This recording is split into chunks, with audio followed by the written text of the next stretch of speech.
My name is Siri, if you don't know me, and it is pronounced like the iPhone. So yes, I am that Siri assistant. I have 3 daughters, and I have been married to my adorable co-host today for 24 years. And I guess we have 3 daughters. And before becoming a certified executive business and life coach, I was a special education teacher for many years. So learning and growing and really helping people learn ways to create simplicity in their life and to achieve their goals has always been a huge passion for me, even since my days of teaching. So if you guys are not familiar, I am a time management business coach. I help 6- and 7-figure entrepreneurs and really bold business leaders balance their life and their business so that they can enjoy success in both. So that is me, Dave. More of you probably know me than Dave. So Dave, introduce us and tell us about you. Hello, everybody. I'm David Payne. It's really exciting to be here, really learning a lot about ChatGPT and understanding its what it has to offer. It's just a lot of fun to share. There's a lot of enthusiasm about it, so I'm really excited about that. My background, well, I've been married to Siri for 24 years, which is fantastic. I'll just kind of share a little bit about my work background. I'm actually trained as a physician assistant, and I practiced family medicine for a little while, and then I jumped into academics.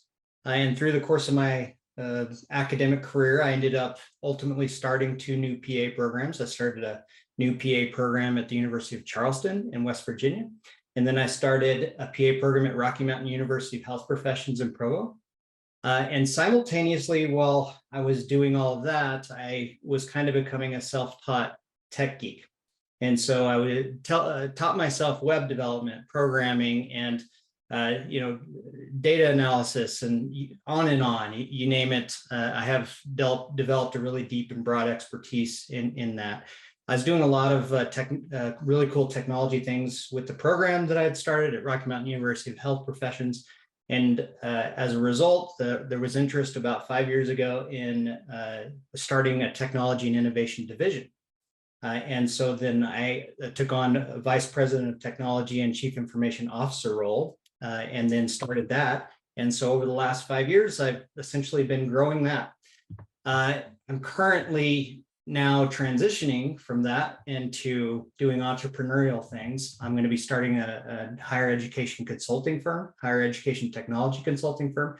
But I also work with small businesses and solopreneurs to really help them optimize their technology, especially in using next generation solutions and also integrating AI. It's been something that's been really interesting and exciting and easy to really grab a lot of low-hanging fruit for individuals. And so I've been able to do that. The higher education technology is going to take a little bit more time to set a foundation for, but I'm really excited to also work with small businesses and solopreneurs. And that's about me. Yes. And I was born in Roswell, New Mexico, or some say I appeared in Roswell, New Mexico. That's my interesting fact. Well, thank you. So you guys are in for a real treat today to learn from Dave. He's been diving in a lot into the AI, taking courses and certifications. So we are in for a treat. So this webinar will be a benefit for you if you want to learn more about ChatGPT, if you want to develop the skills, and we're going to talk a little bit about that, needed to unlock the power that it can create for you in your business. You are in the right place if you want to save time, if you want to improve all the writings in your business. And guys, stop and think about what we're doing. Where's copying, social media? You might have newsletters, client communication. There's blogs, there's sales posts. Let's see, podcast scripts, podcast summaries, product descriptions, book reviews. You guys, you name it. There is so much writing that goes along in businesses, no matter what business you're in. And the AI can teach you how to make your writing more effective. It can teach you how to make it better. And of course, what I like, in less time. So we're also going to learn to use ChatGPT to reduce some staffing needs, enhance your professionalism, generate business ideas and creativity, which I have used it. If you guys read my poem, that was really fun to write that, and ChatGPT and I co-authored that poem. We're going to learn about how to create your business strategies using ChatGPT, and even like I have used it to further develop our client avatars. And guys, that is just the tip of the iceberg. Like, right there. So that's kind of what we'll cover today. And that will be enough, I think, to keep you busy for days and days and days and blow your mind. Very good. I think one slide I'd like to share. In fact, I'll just start sharing my screen if that's okay. Let me jump over there.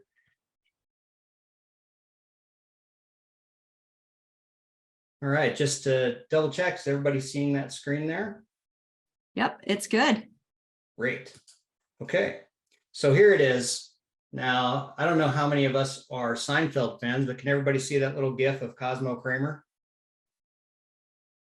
Yes, they are muted, but I can see. Perfect. I can type Just want to make sure. Oh, yeah. yes, I'm sorry, they're muted. Okay, so you let me know then, Siri. So, to me, a lot of what ChatGPT has done is really, it's kind of blown my mind.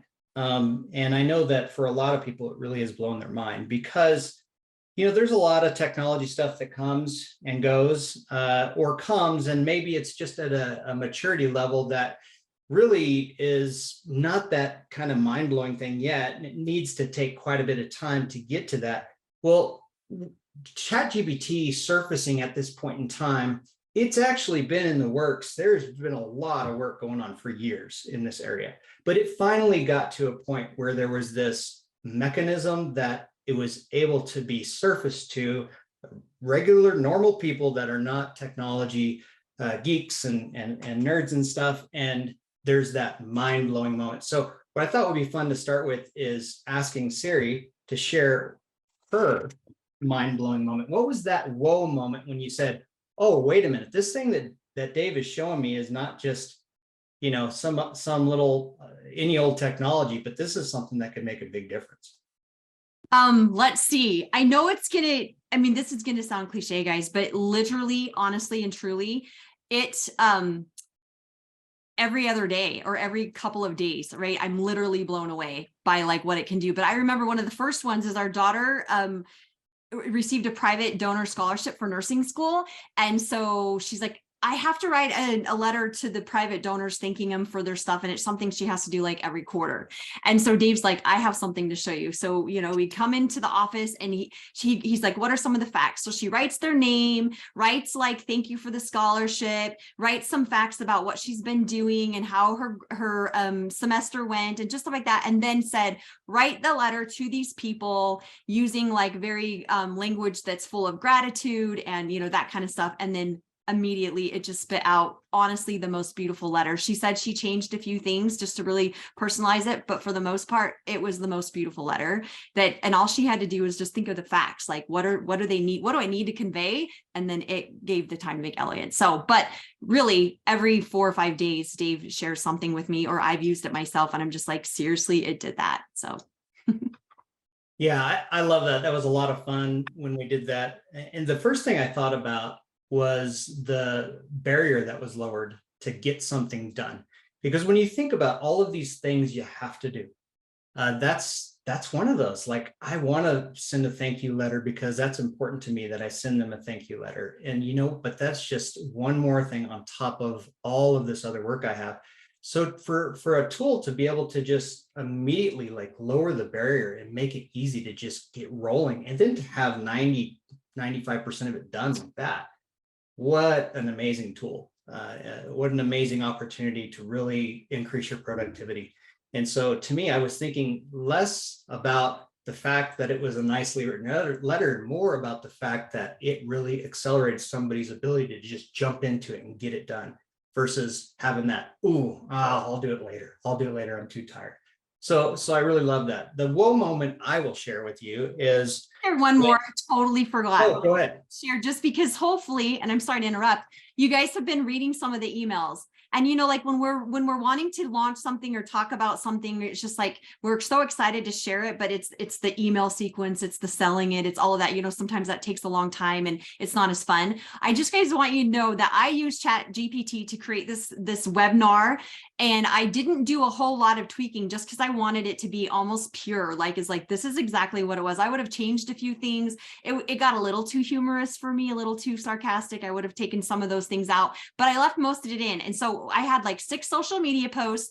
So the 6 email series, the landing page, the welcome letter, the reminder emails, the like thank you letter that you'll get later, guys, that was produced by ChatGPT with, kind of me giving it its facts in 37 minutes or 37 minutes. Sorry. It took me because I'm like, oh, okay, create a second email and add this detail. And then, okay, create a third email and make it more funny. So I had to have kind of like a conversation with it. But then after I did, I had text for, all of that in 37 minutes, which in the past, when I'm doing webinars, it could take, several days to actually create a sequence like that.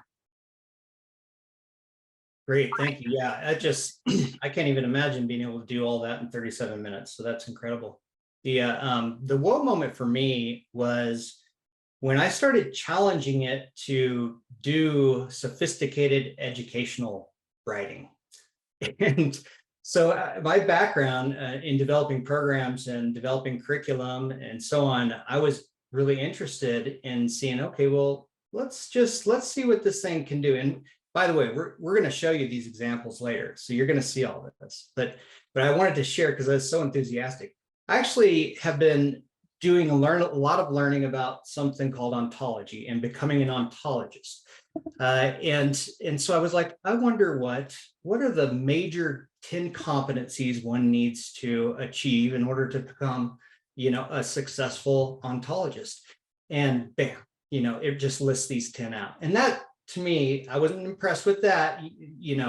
I was generally, but I had already seen some other things that it's done. So that wasn't all that impressive. I said, okay, now if I were going to develop a curriculum on this, I wonder what I can do. I wonder just how well it could write it. And so I said, I want you to develop a comprehensive curriculum of what it would take in order to become a successful, to be trained to become a successful ontologist. Then I said, I want 4 sections. Each section, I want 3 units, right, 3 units. Each unit, I want 3 to 5 learning objectives. I want you to pattern them after Bloom's learning technology. I want you to start with the first section. I want you to just give a general overall big picture view. Then I want you to advance through the following, 3 sections to more advanced types of learning and curricula, and then click. And literally, like 30 seconds later, I had this curriculum that would have taken me hours and hours to write. And even if it was only 90% there, I just get to go through and edit and update, and then, literally saving me hours and hours of time. And so I just was thinking about that back when I used to teach in the PA programs that I've worked at, to be able to have that opportunity to be able to really develop sophisticated curricula like that quickly is amazing. So very exciting. Dave, can I share something? You're going to like this. Rachel had mentioned that they own a home health hospice company. And she said her husband put in information for a fake patient with diagnosis codes and asked it to spit out a plan of care. It was shockingly good. He feels this is going to completely change healthcare, and he's really studying up on it to stay ahead. And Rachel, talked to my husband. He's got something cooking up for healthcare and AI particularly, but I thought my husband would love that because he used to practice as a PA. Yeah, I already have a handful of practitioner friends that are like, hey, Dave, we need to build this tool. It takes me 2 hours to document every day. I just want to put a recorder on and have it do all my documentation. Like, we could do that. Yeah, just connect with me. And I said, first get permission from 4 patients, record them. And then for the most commonly typed cases that you see, record the encounters, send them my way, we'll get started. And to me, I already know I can save people hours of time in the medical field just by getting those kinds of examples and then building something into their tooling. So excellent. Let's see. Oh, I want to go back to my slides, and I do want to make an important mention up front about when we talk about ChatGPT. Yeah, that's kind of the big thing that is on everybody's mind right now, but AI is exploding everywhere. It's not just ChatGPT. Sharing everything instead of the one you want to share. So it's sharing 3 different slides, your whole screen, I think. I am going to stop that then. Hold on. Let's go back here. Okay. How's that? There we go. Perfect. All right. Excellent. So I just want people to realize that this is not like a specific, of course, the most interesting tool that's come to the surface is the ChatGPT tool, the things that you can do with that, the way that you can build it using its API connectors into other tools like your own personal software. But AI is starting to get integrated into everything. And it's not just text, right? It's also images. And so I thought what would be fun is to really demonstrate that the sky is the limit. You are only going to be bounded by your creativity and in what you want to accomplish. And so I thought it'd be fun if I went, hey, I wonder if I could just go to this thing called Midjourney. Some of you may have heard of that, but it's a very sophisticated image generation technology, and put in a few prompts and see what we got for this. So I put in, oh, let's put in sky is the limit, and bright blue, and let's do floating buildings and eggs, and I don't even know what I put, but here you go. That is an impressive, interesting picture there, right? And then I said, okay, well, let's do some variations. Well, here's another variation. And then I started adding some twists and got another one.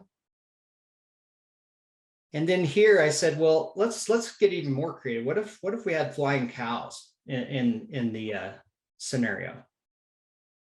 And you have something like this. So, to be able to render and generate these kinds of things at this early stage, when you're thinking about like blog posts or memes or social media posting, Instagram, to be able to do it this quickly, and this was on the free account that gives you a certain number of these per month kind of thing, to be able to do that and just have it so quickly, how impressive. So really, I just want you guys to know that the sky truly is the limit.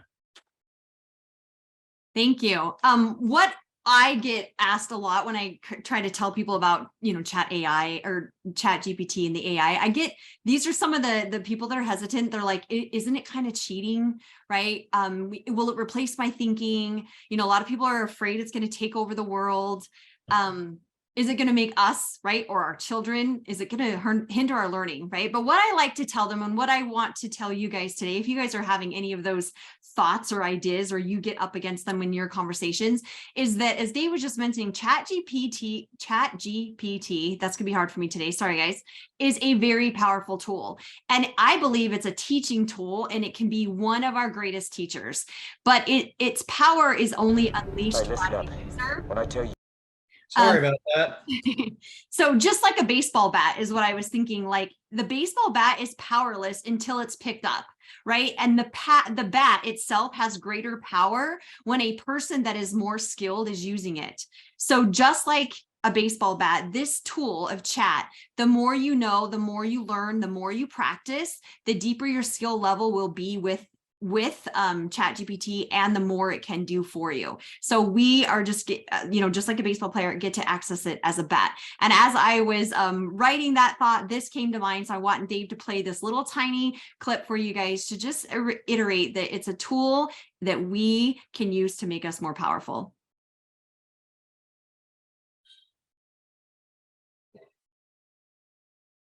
All right, listen up. When I tell you grab those rings above your head, that's the ejection handle.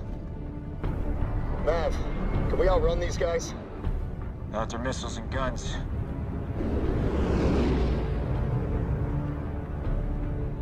Then it's a dogfight. An F-14 against 5th gen fighters? It's not the plane, it's the pilot. So just kind of remember that as you are learning, as you are developing the tool or the skills for the tools for the AI today, and all of the examples that we have that it can do, it can't do anything unless you're behind it. So is it going to take the world by, take over the world? No, right? Is it going to make us smarter? Absolutely. Because the more creative we get with it, the better our results. Great. So I just wanted to bring up the concept of what happened when we had TI-85s. Now, for many of you, looking at that calculator, that sophisticated calculator on that picture there, that's going to bring up a lot of memories of like algebra 2, and trigonometry and things like that. The question was, okay, in the early days when you started to have calculators or sophisticated calculators that started to become commonplace, well, were there people that said, wait a minute, we can't have this because then people will not understand math and understand the core concepts of math? Yeah, there were lots, but over time, when people started to really learn how to integrate these tools into education, well, what it did was now it actually allowed them to compound their learning and efforts. Because now, if I'm at home and I get stuck on something, well, and I was just using paper and pencil before with my mathematics, and I get stuck, I'm stuck unless I have somebody that can really help me out, that I can talk to and come sit next to me. But with something like this, if I learn how to use the tool, I might be able to kind of self-test and say, well, I wonder if this works. Plug it in, oh, that's not working. I wonder if this works. Plug it in. Oh yeah, that works. Oh, I see. So I think the key thing to understand here is that this is a tool, just like any other tool, and it can be used for good. It can be used for evil. It could be used as a crutch if somebody really wanted to try it to use it that way. But if there's intent to truly learn and to integrate these things into learning, it's actually going, in my opinion, it's going to accelerate learning. It's going to allow people to move much more quickly. When I think about writing, especially, to be able to have a tool that can actually allow me to reflect on my writing, tell me where I can improve, and then for me to do comparison and contrasting and those kinds of things, what an amazing way to accelerate my capabilities with writing. So I just don't think that we need to worry too much about that. Siri, do you have any other? No, I think that sounds great. I think we've convinced you all that it's important, it's not going anywhere, and it's gonna be an incredible tool. So tell us, there's a few things I think that you wanted to share with us, just so that we could access this PowerPoint a little, or the whole thing a little bit easier. So just go ahead and share with us some of the terms that you wanted to cover. Yeah, absolutely. So what I want to share here is I've shifted over from kind of the PowerPoint presentation. This is a web tool that I've built that everybody will have access to today. We will give everybody the link to this. But essentially it has several different sections, and we're going to actually go through some of these sections and work with some of this stuff. But I want you to know that this is going to be a reference for you to have, moving forward. So just to give you a little bit of an orientation, these are not slides. This is a web page. I'm scrolling up and down. And then you're going to have this little sidebar here. You're going to be able to go to these different areas. Now you'll notice on the very bottom, there is webinar slides. This little thing in the sidebar here, these are just the card versions of all that. Okay, so if I go to the webinar slides, for example, you're going to get an embedded version of the web slides that we've been going through. The only difference is we actually have several in the front that just kind of show biography stuff before we get to that piece. And so you'll be able to go through those slides again. You'll be able to have access to everything. Also, there's going to be a few areas like prompt engineering and prompt library that we're not going to spend too much time on because primarily we're going to spend our time with the ChatGPT overview and example use cases. But then just know that you'll be able to go in here and look at all of these additional items and be able to even use a little ChatGPT playground that I've built into here. And I'll talk a little bit more about that at the very end so you understand it a little bit better. But to go to the GPT overview, I just wanted to make sure that people are comfortable with some of these terms because they can definitely get confusing. And people are like, what's what? And so when you come to this tool, just realize there's these little arrows. And if you click on them, they're just essentially, they open up sections. And so we're going to start at this little top one. But what does GPT stand for? Well, I thought it would be fun to try to answer these questions using GPT. And so what does the acronym GPT stand for? Well, it stands for Generative Pre-trained Transformer, refers to a family of machine learning models developed by OpenAI. These models use a transformer architecture designed for natural language processing tasks such as language translation, question answering, and text generation. The models are pre-trained on large amounts of data and can be fine-tuned for specific tasks or applications. So I thought, I don't think the layman's going to really like that a whole lot. So wait a minute, what are they talking about? How about you explain that to me? And this is a follow-up prompt. Explain this like you would talk to a fifth grader and use analogy and or metaphor. So GPT is like a super smart robot that knows a lot about words and how to put them together. It's been taught by reading tons of books, articles, and websites, so it knows a lot about different topics. Just like you learn and get better at things by practicing, GPT gets better by practicing with words and sentences. Think of it like a big word puzzle solving machine. If you give it a question or an idea, it can quickly find the right words to create a good answer or story. It's kind of like having a magical word chef that can mix different ingredients, words to create delicious dishes, sentences based on what you want to eat, your question or topic. So when you think about that, that's pretty impressive that you have that ability, that it has that ability to just with this follow-up saying, you know, I'm not really understanding this. I want to understand it in a way that's that is going to make a lot of sense. And yeah, hook it to some kind of metaphor. Okay, so that's what GPT stands for. So now what's the difference between GPT and ChatGPT? Well, GPT is the type of language model created by OpenAI. Okay, it's one of their large language models. It's like that big brain. ChatGPT is a specific version of the GPT model and has been fine-tuned to have conversations with people. And so the real big difference here is when you think about GPT, the baseline kind of thing, and when we say baseline, I'm talking about like the 3.0 or GPT-3, that was really kind of designed for kind of one-offs, like I'm just going to send a single prompt and I'm going to get kind of a single response.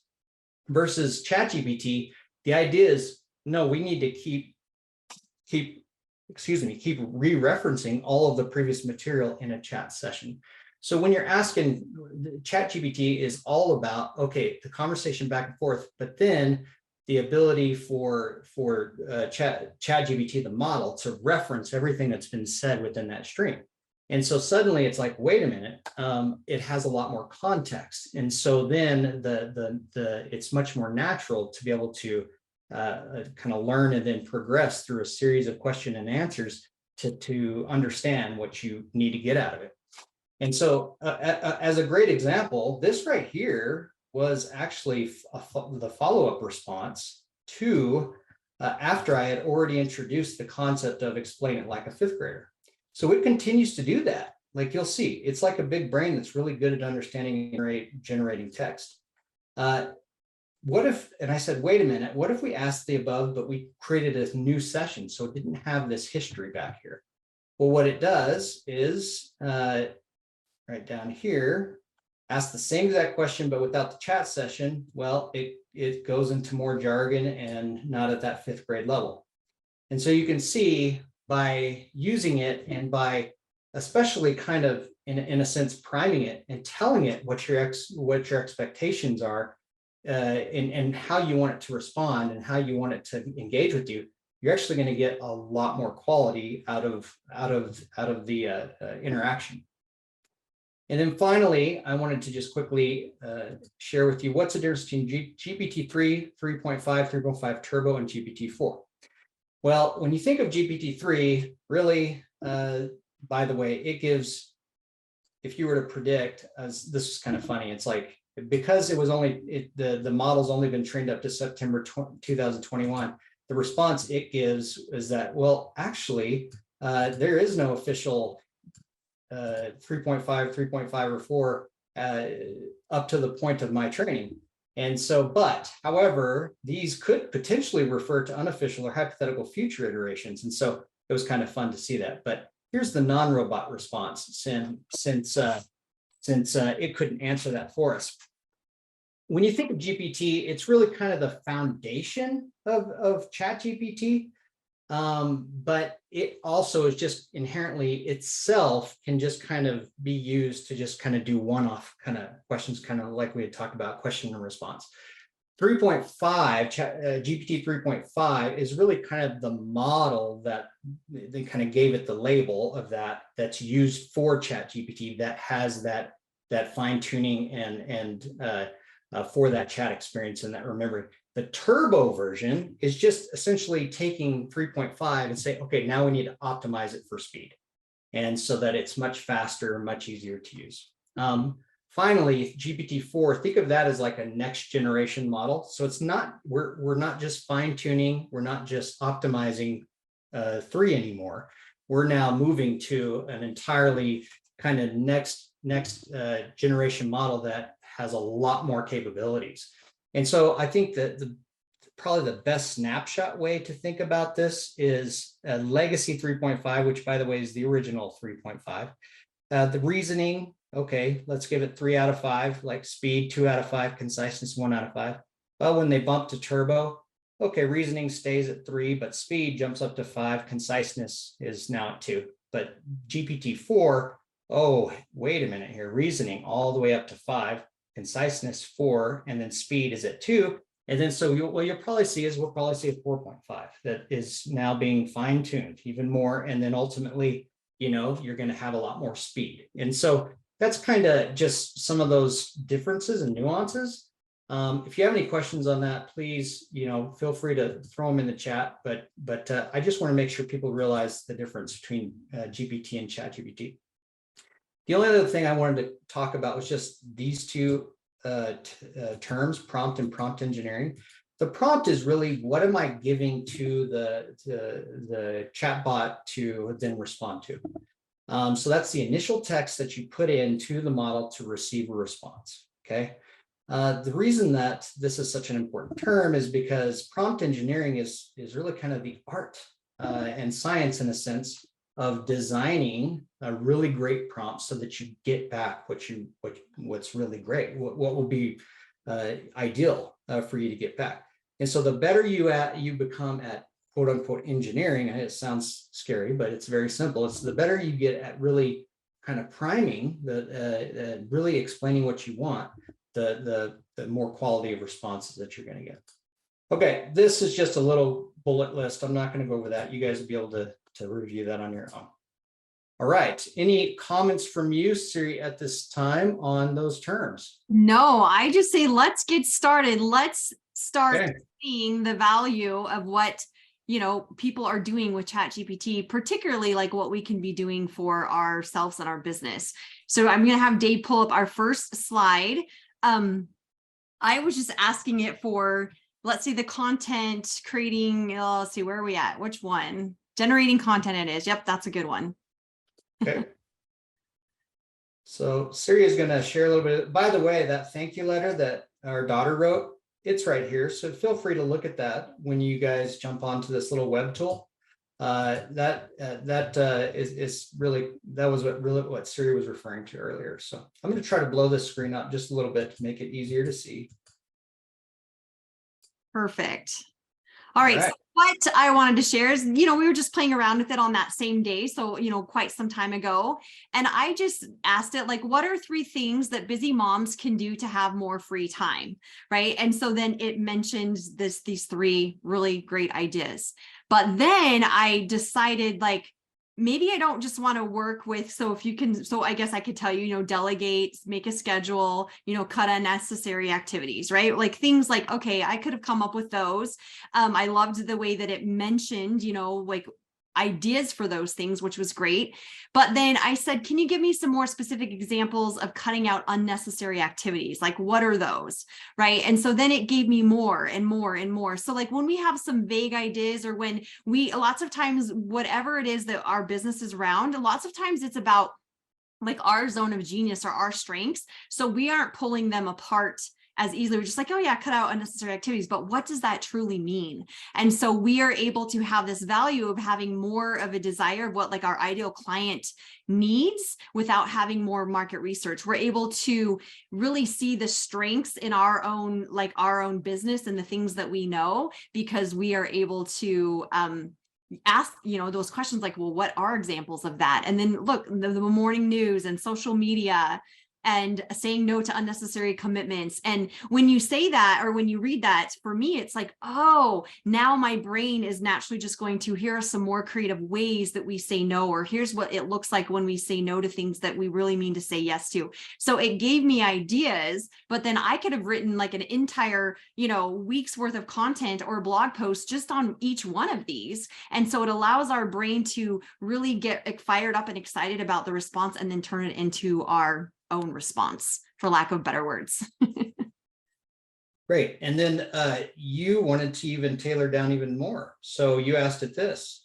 Yeah, so this was another one. And so I am working more with like this, the executive or the CEO type of female. So I was like, well, what do they need? Like, what is, there's the busy mom, but then how is it different for the busy, like, female executive, or the person that is going into work every day or working very long hours?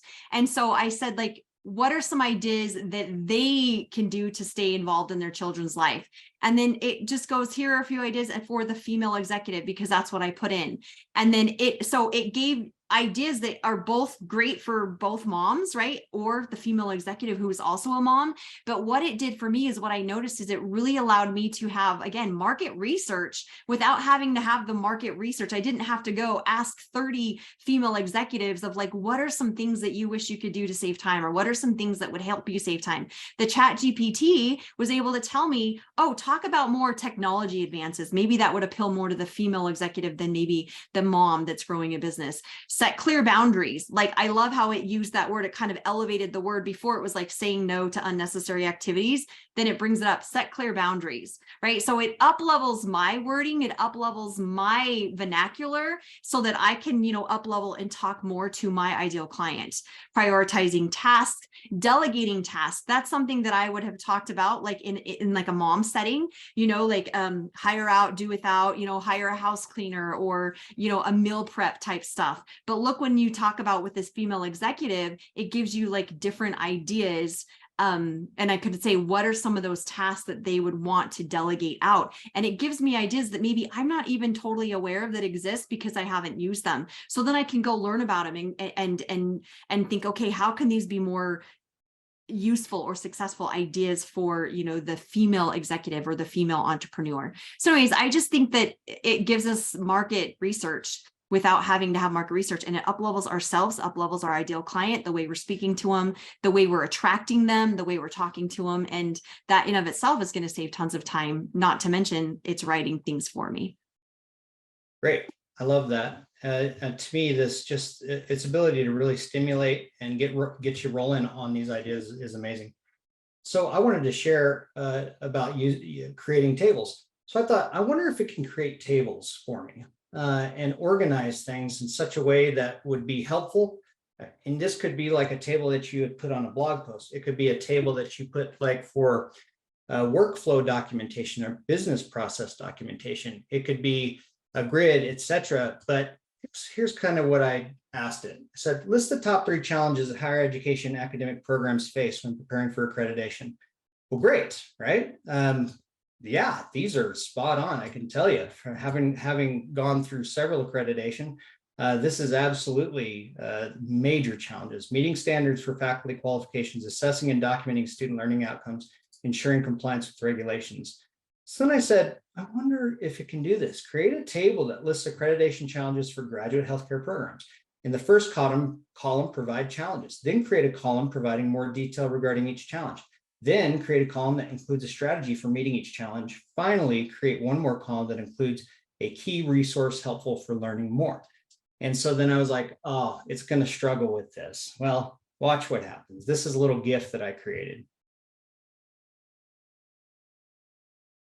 That's real time, guys. Like, that's how fast it spit it out.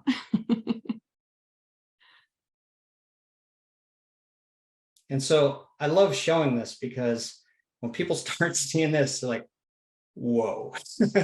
So this is another one of those whoa moments, because again, I'm scrutinizing, right? And I'm thinking, all right, is it going to struggle with this? And bam, just like that, and referencing great resources, right? Referencing 2 nursing accreditation associations referencing JCO and whatever else up here at the very top, and referencing a HIPAA and et cetera. So this is really interesting.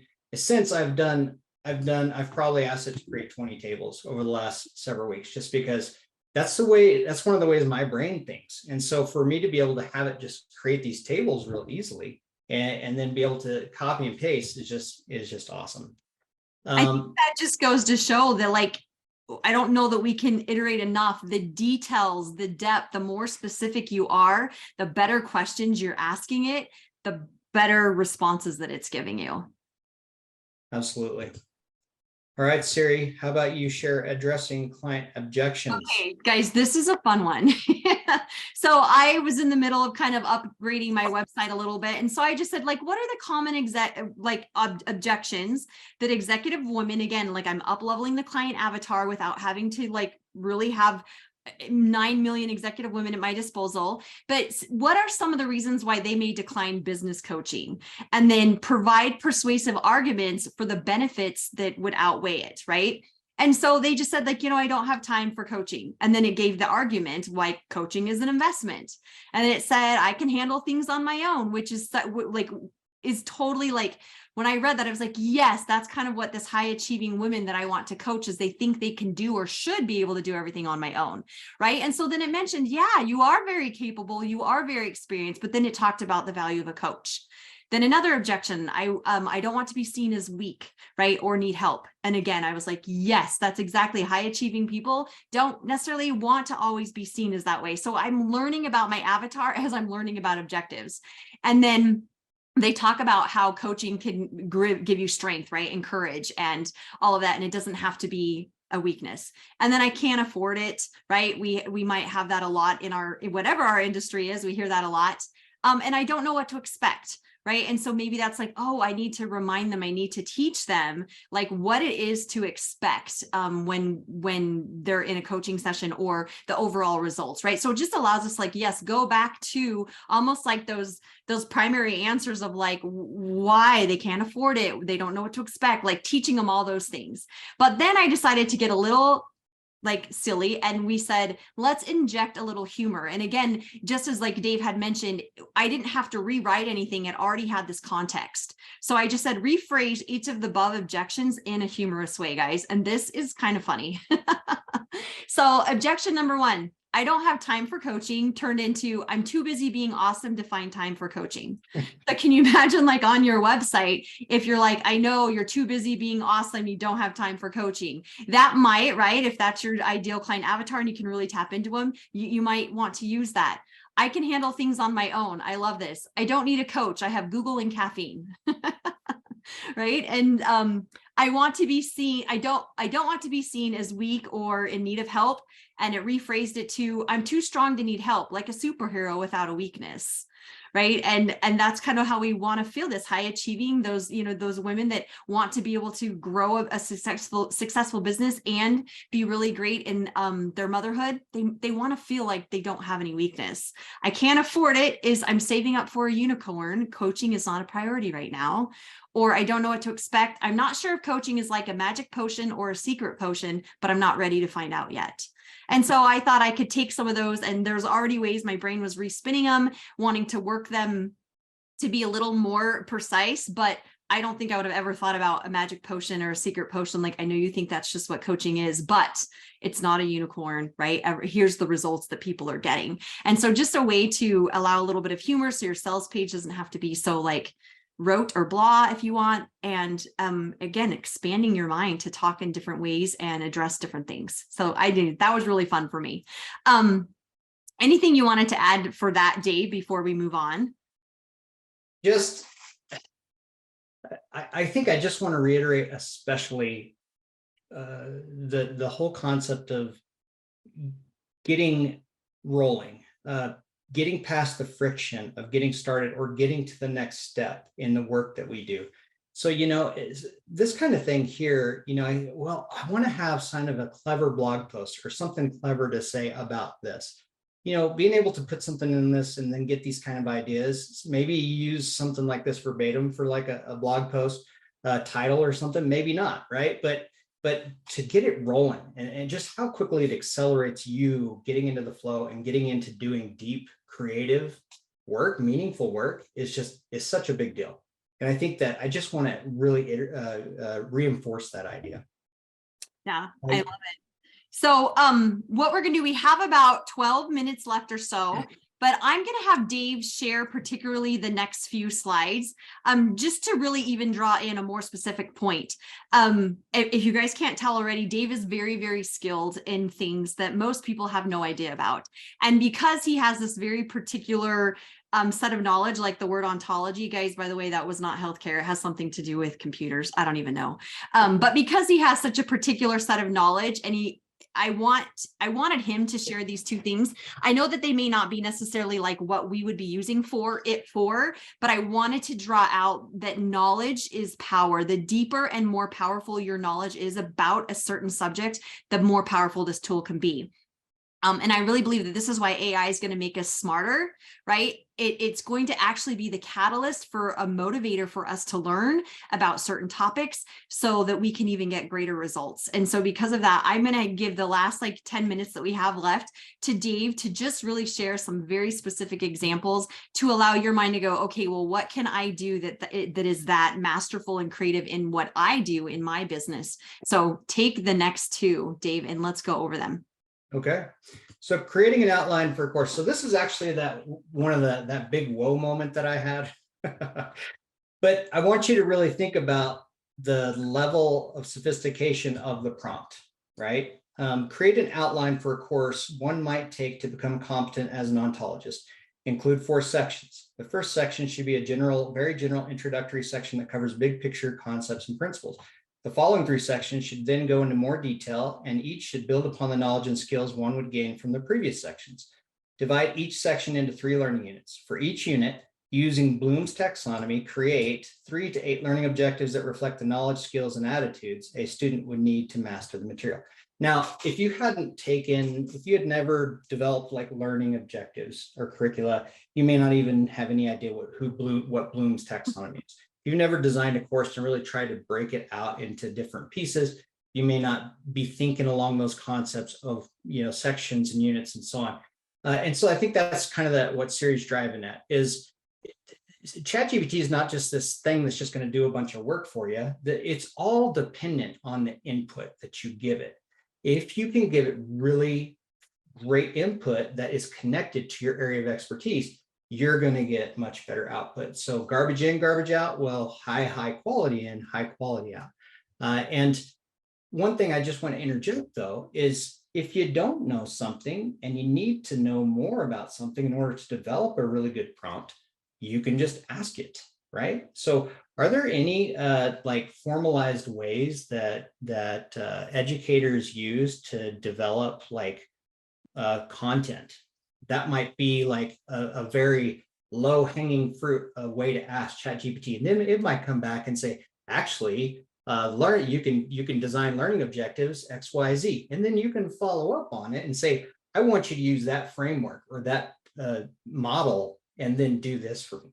So even if you don't absolutely have the expertise offhand, you can get it through the chat that you're having with ChatGPT. And I'm going to talk a little bit about that in the prompts library that I have, because there's lots of examples for you guys to basically pilfer to use that you would be thinking, wait a minute, what's this framework? What's this framework? It's like, who cares?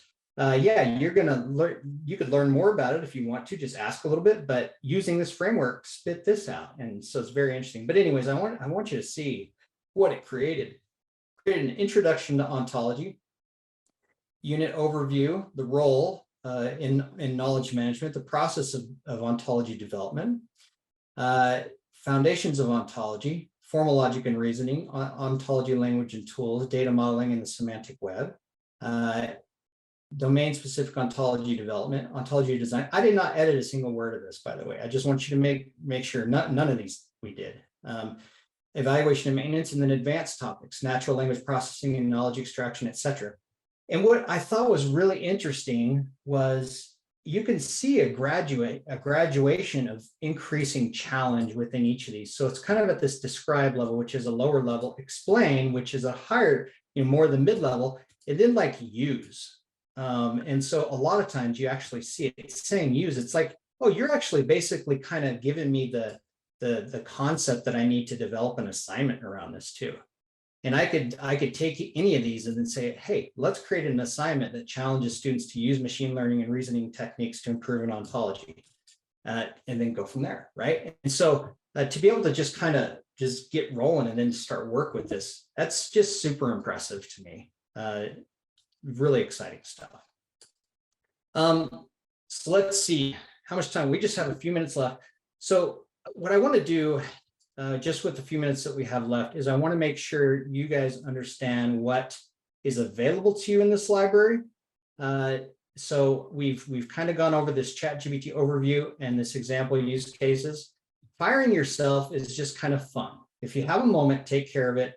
It's just a clever Twitter thread that this guy named Marketing Max came up with. And he said, they said it couldn't be done. I just replaced my entire 5-person marketing team with this amazing technology. Here are the 5 jobs on my team that I replaced. And so he says, add copywriter. And this one is obvious. Here's what he said. Here's what he said in his tweet. And then this is the snapshot of what he used with ChatGPT. And so go through this because it's really funny. Because by the time he gets to the last one, he says, yes, that's right. I just fired myself. And so he was tongue in cheek about it. But at the same time, you could just see how amazing this can accelerate all of these different types of roles for your team. And this is just a really fun way to like look at an experience that this particular person had. So make sure you take time to do that. The next thing I want you to see, just recognize, is this prompt engineering.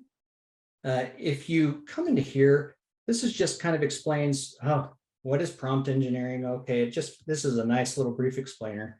And here's some just rules of thumb for how you can input your prompts, and like maybe less effective versus better ways. And so it just gives some specific kind of principles and rules of thumb to use. And then it kind of shows you, well, this would be a less effective way. This would be a better way. And so this is just a helpful kind of reference page to use, I would say, more than anything else. Make sure you hit that. The prompt library, this is going to be some gold. Okay. I've kind of scoured some things and have grabbed a bunch of different kind of prompts for you to be able to take advantage of. And so, for example, if you go to email marketing, what it will do, the pattern is, I need in these brackets, this type of email that will persuade then you plug in your ideal customer persona to purchase by highlighting its unique benefits. And so being able to read through all of these and see which ones you really like or which ones are very pertinent for what you want to accomplish with your business, just come in here and just copy and paste that and throw it in. So make sure you take some time. Remember I was talking about some of those framework things? Well, there's a bunch of different frameworks that you can use, whether it's marketing or other business types of things. Use the situation complication resolution framework, do this and create a marketing campaign, right? Using a marketing funnel framework, do this. And so just diving in here and like putting this in and just starting to play with it, you're going to start to just see, whoa, this is such impressive material that I can now use for my business.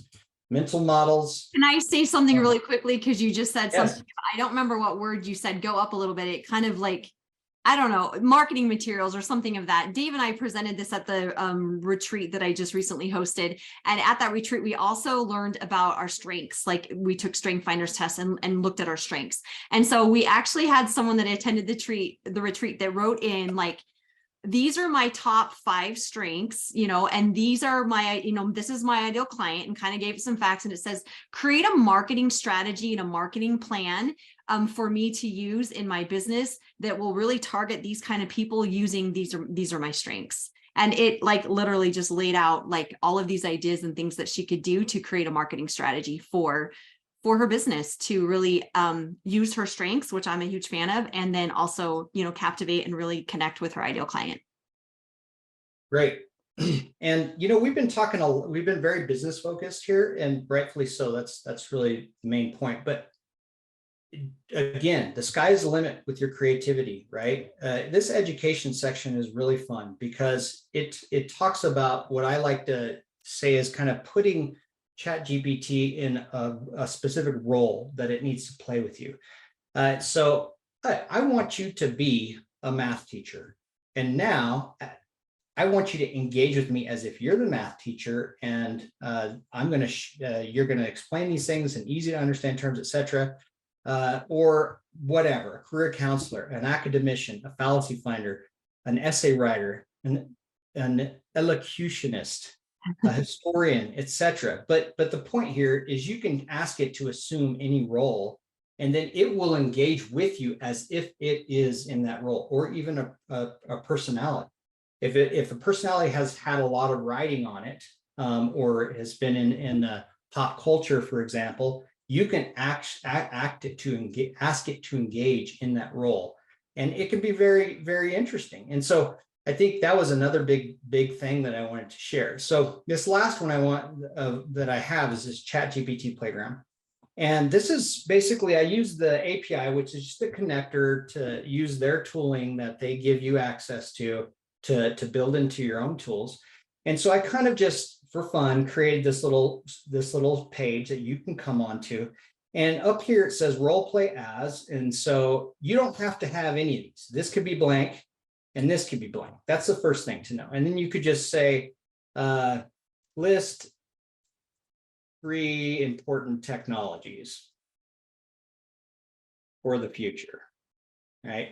And then I can just come over here and hit submit. So I don't have to have those. It is generating it in the background. You'll see this little syncing thing. It may say syncing, may not on the live version, but what it will do is it'll take a little bit of time, but then it'll render it, and then there it goes. And so you see this popped up. Here you are. So as a marketing expert, here are 3. Oh, it actually kept it. I need to look at that and make sure that it's truly rendering a blank there. But as a marketing expert, there are 3 important technologies for the future. So artificial intelligence, virtual 5G connectivity. And so this gives you the opportunity then to throw in here. So business analyst, philosopher, fallacy finder, Yogi Berra, Cosmo Kramer from Seinfeld, whatever you want to do, right? And then what is their task? So you're kind of priming and setting them up. And so I can say something along the lines of, Yogi, advise on my writing and end with a yogiism. So for those of you that know what yogiism is, then you guys are probably laughing right now. For those of you who don't, it's basically Yogi Berra is famous for saying all kinds of really goofy, silly things. But what's really interesting about a lot of the things that he's always said is that a lot of times there was actually very insightful of how to think about them, but on the surface they may sound really kind of childish kind of thing, right? And so advise me on my writing and end with the yogiism. And so now maybe I go and grab I don't know, some kind of blog or my blog language. I throw in a couple of paragraphs, and so I have some paragraphs here that I've copied. And so this was just some kind of essay that I saw. I'm going to plug it in here. And this was just the first 2 paragraphs of the essay for like a college essay or something like that. So I'm going to click submit. And then again, if you're on the interface for ChatGPT, you'll actually see it generating in real time right now. But because we're using the API to go talk to the back end, it's going to come back. It takes a little bit of time, then it'll render it. So overall, the writing and content are good. However, there are a few areas that could be improved to make the message more clear and impactful, et cetera, et cetera, et cetera. Overall, the main message seems to be that of sometimes difficult situations can lead to unexpected positive outcomes. To that end, a fitting yogism might be the obstacles in our path can be the stepping stones to our greatest successes. So that doesn't sound like a traditional yogism. It sounds like it tried to generate one, but you guys get the idea. So you can come in here and you can put anything that you want. And then you can challenge it. So I could say, I want a marketing expert, and I want it to say, how about this? Explain things. This will be good. And then we can kind of wrap up. Explain things at the level of a 5th grader. Okay, then I'll say something like, you told me last week that our funnel that our sales funnel for our clothing line wasn't working well.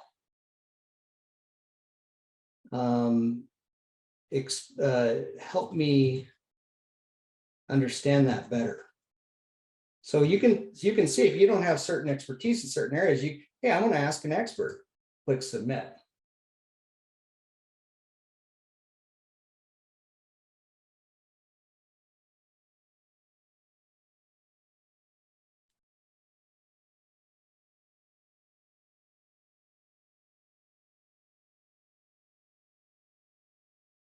And it's taking a while.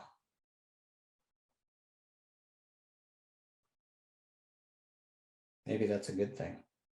You broke chat.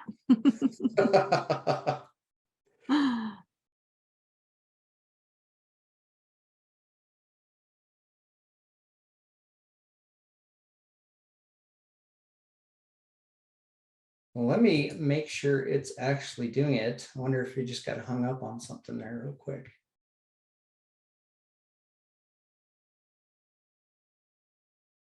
There was a little thing. I'm going to have to debug that.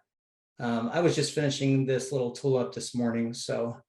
And speaking of this tool, I do want to remind everyone that with the email that will go out, you guys have access to this. That's kind of why Dave has been so involved in sharing and showing you guys what it is, because he has created this for you guys for attending the webinar. That way you guys have access to this. It's just like a website to, you know, use and share and all the good things, right? So oh, all right. Well, Dave, are you good? Are we good? That kind of an anti. Yeah, I mean, I wanted to wow people with that, but unfortunately there was a little bit of a bug. So let's just run, but yeah, I mean, I'm good. I just super excited about this, and oh, there you go. So the prompt that I put in that time, I'll just tell you real quick. We recently ran a campaign on Google and Facebook to promote our clothing line. You said something about how the digital funnel wasn't working well. What does that mean? So it was really kind of the same kind of concept. And hi there. When we say something didn't work well, it means that we didn't get the kind of results we were hoping for. You know, like, wait, in this case, the digital funnel is a way of describing the path that people take from seeing our ad to actually buying something from us. It's like a funnel because there are more people who see the ad at the top, but only some of them end up buying something at the bottom. So when we say the digital funnel isn't working well, it means that not enough people who saw our ad are actually buying something. Now we need to figure out why that is and see if we can make changes to fix it. Now, you could go back here, put the same thing in and say, put it at graduate student level. And then what you're going to get is a much different response, right? And so I'll just see if it works real quick, because I think it's a powerful ability to kind of contrast. I think there's probably just something getting hung up with the little web thing, but if you ever need to just refresh the page, it probably will start working again. But again, okay, at the grad funnel level, imagine a physical funnel like the one we use for liquids. Now imagine this funnel represents a path that potential customers takes before making a purchase. At the top of the funnel, there are many potential customers who are unfamiliar with your brand, etc. So you can see you can get more graduated in the kind of level of sophistication. And then I create a little button here that just copy to clipboard. So if you wanted to use that and do that, go for it. Now, please keep in mind, this is using their API that I have to pay for. So I've only allocated a certain number of dollars per month. And so once that runs out each month, and once it hits threshold, it's no longer going to work. So, you know, you guys are welcome to use it, but if for some reason it's not working, well, just wait till the first of the month, or email me, or send, you know, follow me on Twitter, send me a direct message or something. And, you know, I'll see if I can find a way to make sure and spin it up so you can try it out a few times. So, okay, I'll be done. See, we went over. I knew we did. That's okay. Really sorry, my fault. So. Well, Dave, thank you so much for being here. As you guys can see, this is why I invited him, because he just has so many clever and unique and intelligent ways to interact with ChatGPT that blows my mind almost every day. Also, I want to thank you guys for being here today and just letting us share with you just these small little things that you can start to do to have Chat AI really grow your business. We do want to invite you to start this learning now, right? Really consider getting on either this site, getting on, chat, whatever you want, but this site would be really great too, to be able to encourage you to start learning today some of these things. So try it, figure it out, ask a question, use it for something, and then DM us or, tag us on Instagram so that we can see what you guys are creating with this and the way that your brain is working. Because the more we share with each other, the more we all learn what ChatGPT is actually truly capable of.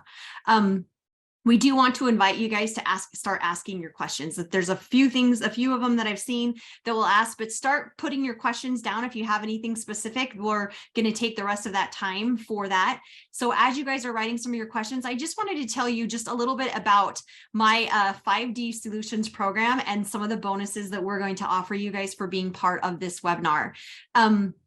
So I have a program that I do when I coach, and it's really designed specifically for that like ambitious entrepreneur, that executive mom, just someone that is and dad, right? But just creating a business alongside their motherhood, alongside their parenting, right? My 5D Solutions program, it's not like a traditional time management program, because what we do is we take a look at what's happening on the inside, which is very valuable and very important.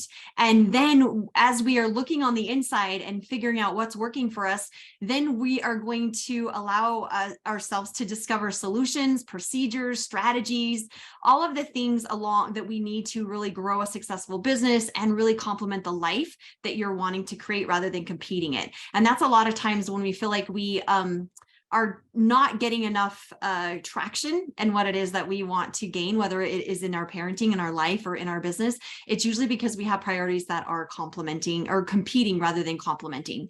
And so inside my 5D, I'm not just teaching you, right? And you're not just learning. It is something that you're actually going to start living. And as you start to live the principles and the mindset shifts and the thinking that we do and discover in our coaching together, then you will see the results happen quicker and in less time.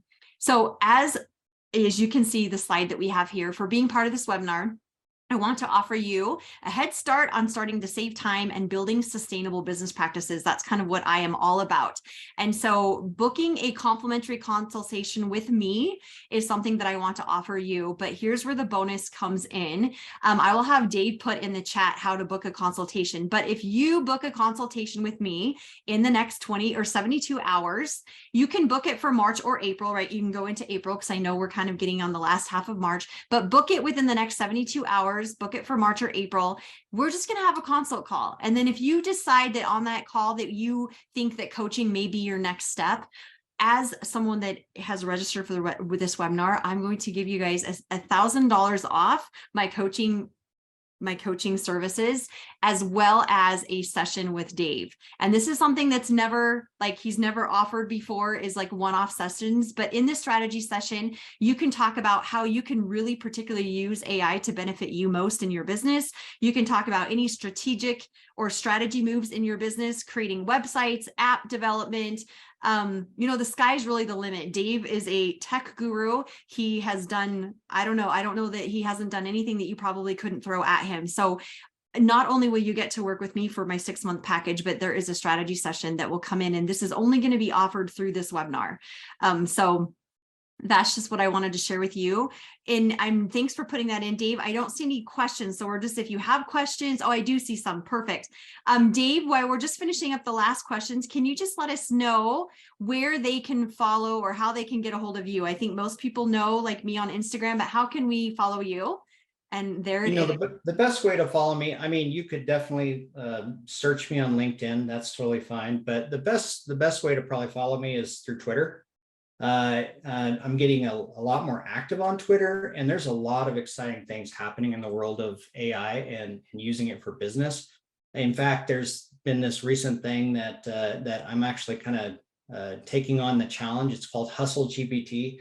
It got a lot of viral news, and this person basically said, Hustle ChatGPT, your name is now Hustle GPT. You're an entrepreneurial AI. You've been given $100 budget, and I am your human liaison, and I will do whatever you want me to do. And we're, just tell me what you want me to do. And our goal is to turn this money into as much money as we possibly can without doing anything illegal. And then so he kicked that off, and it was really fascinating because the AI started saying, okay, well, let's do this. Do we have a website? Do we have this? Do we have this? Okay, well, let's allocate this. And then, he just basically was working back and forth with them to create this kind of business. And so I'm doing something similar. I'm actually launching a co-founder. I'm calling him Higher Ed Tech GPT is going to be my co-founder, right? And we're going to work together and make decisions together. But then, through Twitter, I'm going to share those experiences and all the back and forth that I have with this ChatGPT to be able to make decisions about how to move forward on all that. So that'll be a lot of fun. Plus, you can always direct message me on Twitter, I'm happy to chat with anybody. If you ever want to, discuss anything else with me, just send me a direct message here, or just somehow message me through LinkedIn. I'm happy to visit with you and chat with you briefly about, or just chat back and forth with you on ideas and stuff. And if you're interested in actually like scheduling a consultation session for something, then, we can talk about it through that medium. Yeah. Awesome. So guys, it's really fun. Dave's already gotten started. Is that right? On what he's talking about. And it's already given him a business plan and some directives and some steps of what he needs to be doing. And when I say it, ChatGPT and him, we do have a question, and I'm going to answer my thoughts, but Dave, I also want to hear what you have. And Rachel, this is a really good question, because I just asked Dave the same question when I created a poem, right, with ChatGPT. So her question is, do you feel you need to give credit to the chat if you use it like what it spits out? And she says, I know it isn't a person, but it still feels a bit dishonest to pass that off as your own work. I don't know if I have a complete whole answer yet, but I recently just wrote a poem. As you know, if you saw it, I put it out on Instagram, and I read it, and I put it on through email. And I was like, Dave, I didn't want to say I wrote the poem, but do I need to say like inspired by chat or written by chat? But as we were kind of having that conversation, what really boiled down to is, without me, that would have not existed, right? Because I had to say, Kate, I've been thinking about these executive women, and I've been thinking about how we're high achieving and we're bold, but we don't really feel that way. What's something we can do to inspire them and to cheerlead them and help them really realize you are bold and you are high achieving just for the awesome fact that you're trying to grow a business and be a mom, right? And so it created I would say an outline. I mean, it was a poem, but kind of like an outline. And then with that, I changed up several different lines, gave it different meanings, really tailored it to me. And so I do tell people that me and Chat co-hosted this poem. We created it, but I don't know. I guess I'm not quite yet confident to be I wrote this poem and maybe publish it in a book, but maybe it'd be okay to be yeah, guys, I mean, I'm putting it out as content, I'm putting it out as, stuff like that. So that's kind of, I don't know if that answers your question or if you have more to say, but Dave, is there a different take or more to add that you have for that? This is a really great question, and difficult to think about, because I would argue that people have been doing this for a long time. They don't even realize it, with tools that end your sentences. So if you're in a Google Doc or Microsoft Word, you start typing, and then it spits out this is the rest of your sentence and things like that. Well, the reality is, are you actually hitting tab and letting it complete your sentence? That's still in a sense using some AI. So that's at a much more micro level. But I think there's a big difference between kind of you're asking a question and it generates a list of bullets, and it's a basic question. And then you pretending to be the expert on that, I would not be comfortable with something like that. But if your level of input is very deep, and you are given it, sophistication in what you're asking for, and then you're taking that as boilerplate, and then you're working through it and you're making it your own. To me, I'm more inclined to say that, sure, if you wanted to say, hey, my thinking was really stimulated by ChatGPT, ChatGPT on this. If you really want to say it, you can, but I don't know if you have to, you know. So I don't know if that's giving you a great clear answer. I don't know if anybody knows yet about how we're going to deal with this and in the world of academics and everything else. I think mostly what it comes down to is the intent. If people are really intending to understand what they're doing, or are they just trying to create a bunch of stuff, they're not even looking at it, and then they're trying to recycle. Well, I mean, there's very different intent behind all those things. And so we're going to have to work through all those challenges, especially in the educational world. Let's see, are there any other questions that are up higher? We did have one. It was about the AI picture. Someone wanted to know what that was called. What did you use to generate those pictures?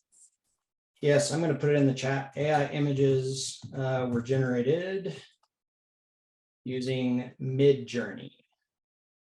So if you go type in Midjourney, Google Midjourney, midjourney.com, then they actually they've built this into like what they call a Discord server, and you can go in there and you can see just thousands of people doing it and creating all these amazing things. And then you start to learn, oh, hey, I could prompt this, and then you start doing it yourself and you start to see all kinds of amazing results. It's very interesting. We do have another one. Are the role play as the drop down options, or is that your own or theirs? So this is actually GPT 3.5 Turbo, but it's the API.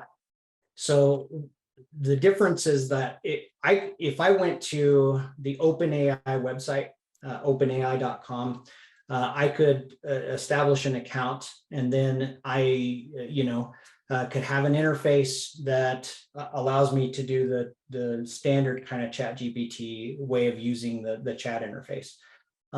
This particular thing is I used their technology that they allow people to use to then build custom into this tool. And so the big difference would be that, it's a technology. It's a technology first, and then they only have the tool there just to allow some people to use it that haven't started using it in other ways. Their business is not to create like a bunch of apps. Their business is just to have the core technology. So even though people are using it using it that way, their interface that way, that's not their core business. So they have a certain level of free that you can that they said they're always going to stay committed to. But if you wanted to, the more advanced the models are, then it's like, well, you need to get a plus subscription in order to use 4.0, which has recently come out. And so that kind of thing. So openai.com that's the company, openai.com. I put that in the chat there. And chat.openai.com is where the tool is that exists that they have.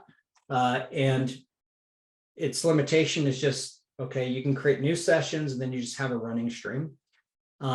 If you are interested in anything more custom, like to build, like I want to create libraries of prompts that I can reuse. I want to store all of my I want to be able to have an option to click certain buttons and then store them in certain areas and folders that I can then access later. I want to create like process management about with creating a blog post or social media. If you want to do any of those types of things with it, then you'll need to have like somebody like a developer, somebody like me to kind of work with you to build that type of tool. Like you saw on that page, that was just a very rough beginning prototype, but you could get really, really sophisticated with it if you want. Yeah, that was a great question. And then we have, what are you using for the chat? And did you just answer that in what you just put in the chat.openai? Yeah, I think so. Same technology, but it's just built into a tool that I crafted real quick. So if that's something you guys want for your business, or you want to create, like Dave said, kind of like your own library, like what you see, what you guys get to explore with is something that he can create for you in your own business for your own purposes. And if you have employees or people that you want to access or, have it used, or if you have like a VA or using copywriting, like you can all have access to that to really facilitate some of your learning, almost like a filing system for any of the writing, right, that you're doing in our business. And as we discovered, there's a lot of writing going on in our businesses. Yeah, it becomes really magical if you like pull in other data and then you can use it with it. So like, you pull in your blog post data and then you pull in this data, you pull in that, and then you start connecting all those things. Then you can build workflows with them. That's really where the superpowers will come in. And Dave is in the process of training a ChatGPT for myself, and it's been using webinar scripts and past posts that I've done, any blog posts, anything I've created or said, and it's called training it. What a fun word. And he's, feeding it, and he's created something in the background. And then eventually when I go and talk and say, hey, spit out something for the high achieving woman to help them, whatever I say, it's going to spit it back out in ways that I have said it before. And use my own talking and my own training. So I guess then maybe, Rachel, I would say I totally created that, right? So you can train your chats. Is that even the right technology? Train chat to sound more. You're training the model. There's what they call it is fine tuning an appendage of the model. So you can take an existing model and then fine tune it to then give it custom mechanisms to then respond how you want it to. Awesome. Any other one? Oh, how do you train your ChatGPT? Very good question. I don't know, Dave. So there's a couple different ways to do it. The first are levels of thinking about this. The first level of thinking is like microcosm training. So you could start a new chat session and you could say, all right, this is what we're doing. And then I am going to give you 10 examples below of how you should respond. And then you would say example 1, space, whatever. Then you give it an example of like the response that you're looking for. And then, okay, now let's get started, go. So you may or may not get great results with that. It's always something that to play around with and try. So that is really kind of at that basic level for basic kind of thinking and for a specific kind of question or use case. If you want to train it to like read an entire set of websites and documents and then be able to have like a question and search engine generation and to be able to answer questions that people would ask about your business, that's a different story. Now, instead of it being just at the beginning of the stream, now you actually have to submit it and you have to upload it using the API, and you have to upload basically a library of responses, questions and responses. And then what it does is, okay, I'm going to take these 10,000 kind of things that I've created, and then I'm going to give it to them. And then that fine tunes a break-off model from whatever model that you're fine tuning. And then now it has that and it knows to work with that as kind of its directions. And so, you might, a university is a great kind of way to think about this is you could pose, several commonly asked questions about programs and things like that. And then you would basically explain, this is how you need to answer that based on this. And then you would expose the information. These are the websites, these are the handbooks, these are all these things, now you become basically a little superhuman, superpowered Superman, Superwoman chatbot that can now essentially answer any question. So, but that again is it takes development, and there are people that are trying to design certain tools that are going to be more front facing and you don't need a developer for. And then they're going to charge a certain amount of money per month. So I saw one that was like $100 a month to do, it was you give it certain websites and things like that, and it would go and it would try to scrape all of them and then be able to answer any questions. And so there's a lot of people trying to do that to accelerate it for more of like a front facing, easier use case, but it just hasn't matured that much. And so at this point in time, a lot of times you have to work with a developer to be able to get all that stuff loaded and then test it and then refine it and so on. I love it. So whatever you do, whether, I don't know, you could just like, if you have a specialty, a subset, going back to Rachel and medical providing, like if you train it or talk like it, it's going to start taking on the characters and the notes for for whoever it is that, or what it's spitting out will sound more like that person particularly, but also in that educational realm or whatever it is, that rote of business. All right. Do we have any more questions? I'm just going to put in real quickly that if you want to take advantage of the free consult and then maybe the opportunity to get $1,000 off, that is what you would need. You have 72 hours for that. But any last questions that you guys may have?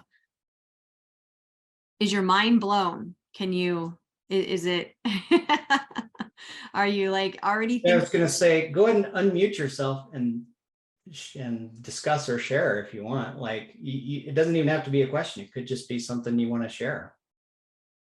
Yeah, what's the next thing you guys are going to do with it? What can you not wait to get off this email or get off this webinar and go do? What are you excited about? I just, when I did this with my retreat, I was just blown away by what the women were doing after we presented. It was just crazy. It was just like their minds were so sophisticated as well. So it's so fun to hear what people are doing with chat. Yeah, and I actually can share that in the chat right now, the link, and maybe you guys can just let me know that it got there. Oh yeah, that would be awesome, because it will come out in the email. But if you have come out in the email, but here is give that a try and let me know if you're able to open it up. And since you guys stuck around the longest, you guys get the first crack, so that if the money runs out, then hey, there you go. Yeah, awesome. It looks like it worked. Okay, if for some reason you run into any bugs and you can't get a hold of Dave or whatever, most of you know how to get a hold of me too on Instagram. So just go there. Okay, any last questions? Any last anything? We ended up ending on time, even though we went a little over on the examples, but I don't think anyone cares because they are kind of cool. And we'll load the recording up on the web tool that we created too. So the slides will be there and the recording will be there as well. Awesome. So share it with anyone that you think would like get a kick out of learning how cool and time saving that the AI can be for whatever it is they're doing, right? I know some people have been using it to help their kids create outlines for certain stuff. But yet the kids then still have to do, the work, but at least it gets their brain talking. So as a mom, it can help you reduce some of that mental load and also help teach and help your kids too. So, I mean, the sky is the limit with chat. Yeah, I love one of the prompts in the prompt library for the education. It's basically, you're going to be a math teacher. You're not going to give the answers. You're going to help like them discover the answer, go back and forth and help them discover the answer kind of thing. So, very cool stuff. So in our world lately, my daughters has asked me a couple of questions, and my name is Siri, right? So it used to be like, well, I'll ask Siri. And then they're like, well, Mom, I'm asking you. But now I get to say, well, ask chat. And literally the last couple of things my kids have asked me, I'm like, well, ask chat, see what they say. And we were literally on chat, FaceTiming, but coming up with some of the answers for it. And it wasn't wrong. Let's just put it that way. So chat is my new best friend. I have said that. And my sister's like, you need to branch out and get more friends. But as you see, chat is teaching me a lot. Right. Well, guys, thank you again for being here. I was so excited that we could snag Dave for a couple hours and get him to do this for us. So just grateful for Dave and grateful for you guys being here, and look forward to that email. Hopefully it will be out shortly within, I don't know, by the end of the day. How about that? That's what I'm hoping. I have my VA lives in the Philippines. So as long as she's still sleeping, but when she gets up, we'll have her get that out to you guys as soon as possible. All right, guys. Thank you so much. Guys, it's been a lot of fun. Thank you. See ya.